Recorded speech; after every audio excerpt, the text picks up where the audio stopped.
So I hope you enjoyed that small intro, and welcome to my quarantine desk setup video. That'll give you an idea of how I've set things up so that I can study despite the current quarantine and lockdown that we're going through. For those of you who don't know me, I'm Sen. I'm a fourth year medicine and engineering student at Cambridge. Although university exams have been cancelled, I've still got a few example papers to finish, whilst also finishing up the rest of my engineering project to finally hand in my report at the end of my year to finish my masters off. I think this setup highlights that a desk setup isn't all about technology, it's also about making it practical so that you can optimize your revision. It's very popular to have massive monitors in front of you nowadays, but I think actually focusing and prioritizing and having enough space for you to work on with pen and paper is just as important. So starting off, I'm quite lucky to have quite a big desk in my room. It allows me to have enough space to keep a few different things on there, from memorabilia to a few photos to a few bits of equipment and plants, whilst also leaving me enough space to study. Now, a very important part of my desk setup is my computer. I've been using a Macbook Pro 15-inch for the last few years with an MX Master 2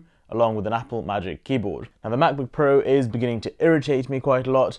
It's overheating and the thermal throttling issues are really beginning to get on my nerves. That's for another video, but that's the computer I'm using. A few of you may have noticed I do have an LG ultra-wide 34-inch monitor, but that's currently downstairs in the office, and whenever I need to have loads of screens and gizmos and whatever, I do go downstairs to the office. So upstairs in terms of computers, I've got all I need, and the wireless mouse and keyboard allow me to keep my computer slightly far away, so I have enough space in my immediate surroundings to do my work. Now, doing engineering, a lot of the work is using my head and using paper and a calculator, so my computer only comes in handy once in a while. Hence, there's no need to have it right in my face or have my LG monitor set up. Moving around on my desk, you may have noticed a big divider case, and in that divider case, I've got all my notes, example papers, and a few past paper questions as well. And I like to have all of these things in one place, printed out. So let's say I am going somewhere, for example, back in term time, I was traveling between home and university on the weekend sometimes, and so it was really useful to have all my notes printed out on paper in a compact briefcase that I can just put in my car and drive home with. Now, although a lot of people prefer online notes and using their computers with their notes and iPads, I always love having paper notes. Just the satisfaction of flicking through notes and highlighting and circling things on there, I find very useful when revising and doing questions. Now, to listen to music when revising on my table, I've got a Bose Wave System 4. It's unlike most other Bose speakers that you may have seen or heard of. This thing's plugged into the mains, it's not portable. Also, I don't have the SoundLink system for this thing. SoundLink is Bose's Bluetooth system that you can use to connect your phones and whatever. So for this, I use an aux cable, plug it into my computer or my phone. I absolutely love this thing. It's got a small remote control, got some Velcro in the back so I can attach it to my wall. And the sound quality is amazing from it, and for the type of music I listen to when revising, such as jazz, classical, and a bit of pop, it does a perfect job, and I've got no complaints about it. Now, since we are all quarantined and locked down, my other members of family are all at home as well, and so I don't listen to things too loudly. The Wave system does a fantastic job at still sounding pretty good at low volumes, so no problems there. Now, moving on, the white circle, which displays the time, is a Philips wake-up light. Now, this was recommended to me by a venture capitalist I met who actually studied at Cambridge at St Catherine's College, and I met him whilst teaching. Now, he recommended particularly for when you're trying to wake up in the middle of autumn or winter, when the sun rises quite late, and it's fantastic. As you can see, it gradually lights up, replicating how a sun would rise. And I've configured my alarm clock to play a few bird chirping sounds to really give me as natural of a wake up as possible. Although it is a bit pricey, I definitely recommend it.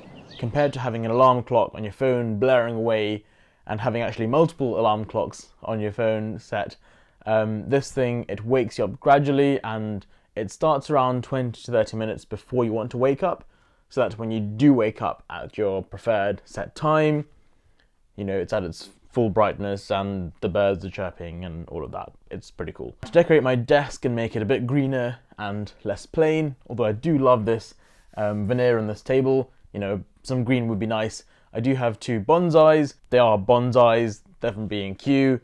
If you're not from England, B&Q is like a hardware shop in the UK. And also I've got an Aloe Vera plant in the corner.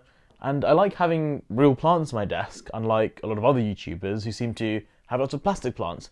And having a real plant for me just gives me a bit of responsibility. It ensures I take some time out to, you know, do something a bit simpler and maybe water them once in a while.